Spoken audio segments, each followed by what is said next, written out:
Assalamualaikum warahmatullahi wabarakatuh. Waalaikumsalam warahmatullahi wabarakatuh. Bismillahirrahmanirrahim. Alhamdulillahi rabbil alamin. Wassalatu wassalamu ala ashrafil anbiya'i wal mursalin, Sayyidina wa maulana Muhammadin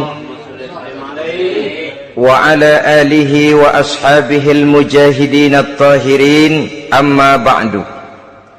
Saudara-saudara kaum muslimin seiman dan sekeyakinan yang berbahagia, pada suatu hari seketika sedang berkumpul dengan para sahabat, Rasulullah pernah memberikan peringatan.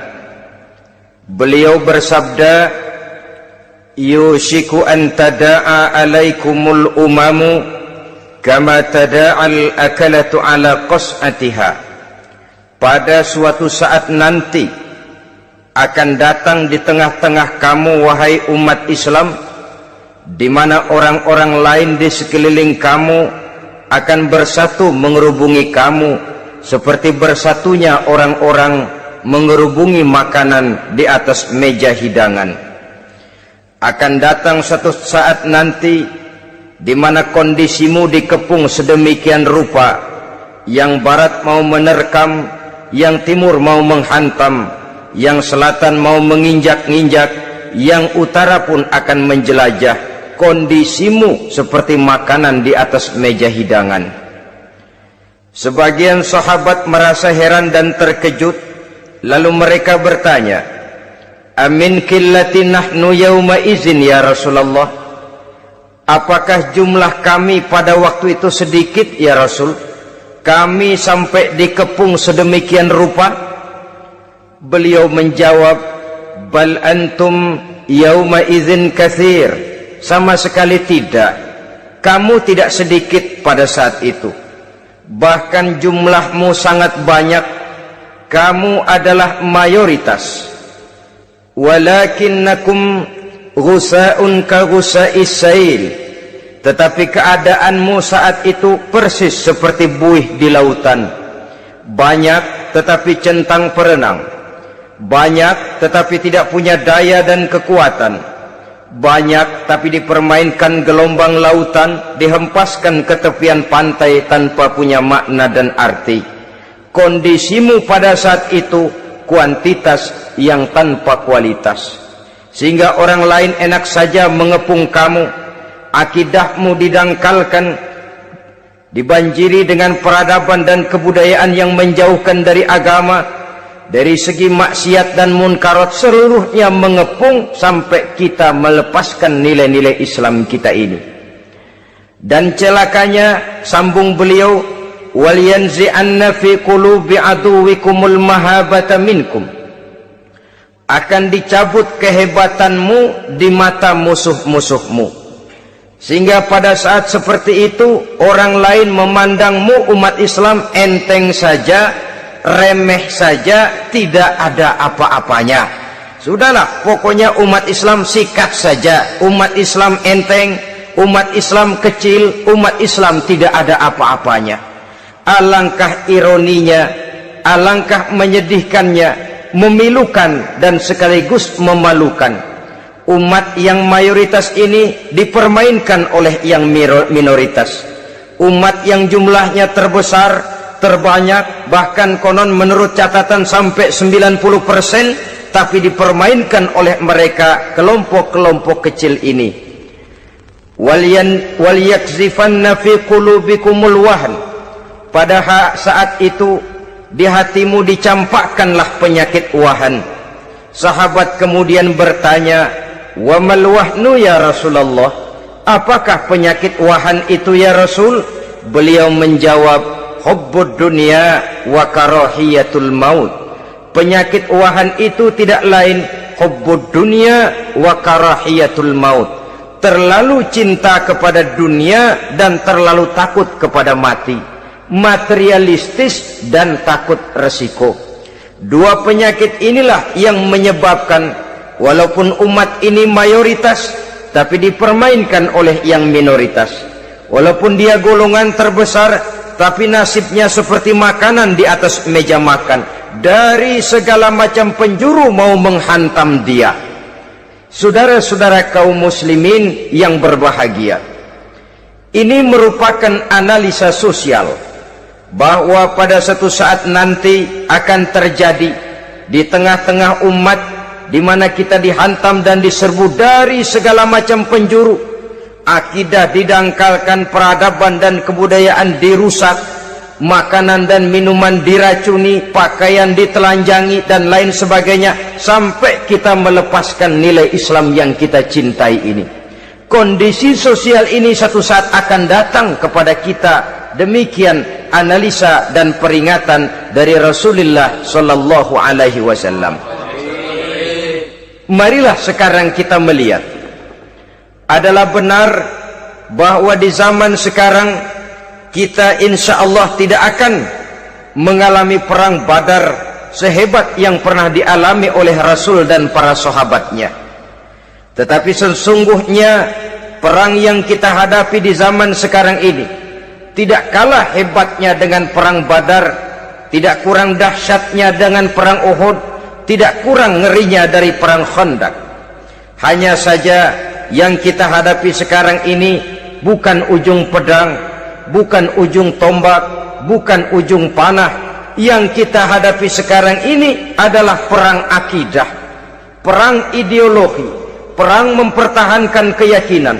Yang kalau kita kalah sekarang, kita memang masih beragama, tetapi anak kita, cucu kita, generasi yang akan hidup 5, 10, 20, 30 tahun yang akan datang, wallahu a'lam bissawab. Islam, saudara-saudaraku, tidak mungkin hilang dari dunia, tetapi tidak mustahil Islam gulung tikar dari desa kita, tidak mustahil Islam gulung tikar dari kampung dan kota kita, jikalau kita tidak menjaganya, jikalau kita tidak memeliharanya, bahkan jikalau kita tidak mewariskannya kepada anak-anak kita, generasi yang akan datang. Marilah kita mengingat sejenak bagaimana Islam di Spanyol yang pernah jaya, pernah mewarnai daratan Eropa, dan yang sekarang hanya sekedar tinggal ceritanya saja.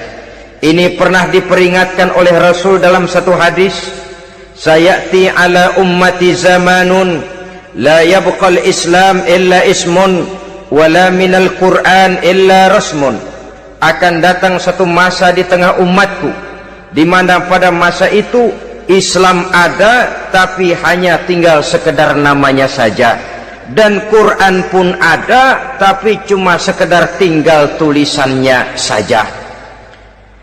Apabila kita tidak mewariskan ini kepada generasi yang akan datang, maka serbuan-serbuan dari berbagai macam penjuru dari hari ke hari semakin kita rasakan kehebatannya. Tidak mustahil sejarah Spanyol akan terjadi di desa kita, akan terjadi di kampung kita, akan terjadi di kota kita. Orang Spanyol kalau mereka cerita kepada anaknya, mereka akan cerita, "Nak, di sini dulu ada masjid." Kapan, Pak? Dulu bener dah. Banyak orang Islam kalau hari Jumat pada sembahyang, kapan itu, Pak? Dulu sekali. Sekarang cuma sekedar tinggal ceritanya saja. Bukankah sesuatu yang sangat tidak mustahil apabila kita tidak menjaga dan mewariskan Islam ini kepada generasi yang akan datang, maka serbuan-serbuan akan membawakan hasil yang diinginkan oleh para penyerbu itu tadi. Kita sudah menjadi umat yang mayoritas, tetapi umat yang mayoritas ini menurut Rasul dikepung sedemikian rupa, akidahnya didangkalkan, peradaban dan kebudayaannya ditekan sedemikian rupa, kehidupan sosialnya dibuat individualis, kemudian dari segi pergaulan, pakaian, makanan, minuman dan sebagainya diracuni, sampai dia tidak lagi berpegang teguh kepada agamanya. Dan dikala itu hilang kehebatan umat ini di mata musuh-musuhnya. Orang lain memandang kita ringan saja, enteng saja, satu umat yang sudah kehilangan wibawa. padahal konon kabarnya kita mayoritas, tapi enak saja dikutak-kutik orang lain. Dan dikala itu di hati kita merajalela penyakit uahan. Penyakit uahan itu apa? Pertama, hubbud dunia, terlalu cinta kepada dunia. Terlalu cinta kepada dunia yang menyebabkan kita lupa akan tanggung jawab dan kewajiban, lupa meneruskan dan mewariskan Islam kepada generasi yang akan datang. Kita berlomba hanya untuk mengejar dunia dan seluruh isinya, baik dia bernama material, baik dia bernama seksual, baik dia bernama pangkat, jabatan dan kedudukan. Berlomba-lomba kita di dalamnya sampai tercampaklah penyakit hubbud dunia di dalam hati ini. Berurat dan berakar dunia itu, sulit dan berat kita berpisah daripadanya. Akibatnya kemauan untuk berbuat demi dan atas nama agama sangat sulit terwujud di dalam kehidupan ini. Yang kedua, karahiyatul maut, terlalu takut kepada mati. Baik mati ajal, mati dalam artian yang sebenarnya, baik mati usahanya, baik mati karirnya, baik mati pangkat dan jabatannya. Sehingga dengan demikian akibatnya jatuhlah kita menjadi umat yang kehilangan wibawa di mata orang lain. Saudara-saudara kaum muslimin rahimakumullah, saya katakan tadi, perang yang kita hadapi di zaman sekarang adalah perang akidah. Perang menghadapi peradaban dan kebudayaan yang menghancurkan moral daripada anak-anak kita. Perang menghadapi banjirnya maksiat dan munkarat, yang di tengah-tengah itu, di samping berkewajiban menjaga diri dan keluarga, kita pun juga berkewajiban menjaga anak-anak kita, generasi yang akan datang, mengarahkan dan mendidik mereka sesuai dengan yang dikehendaki oleh Allah Subhanahu wa ta'ala.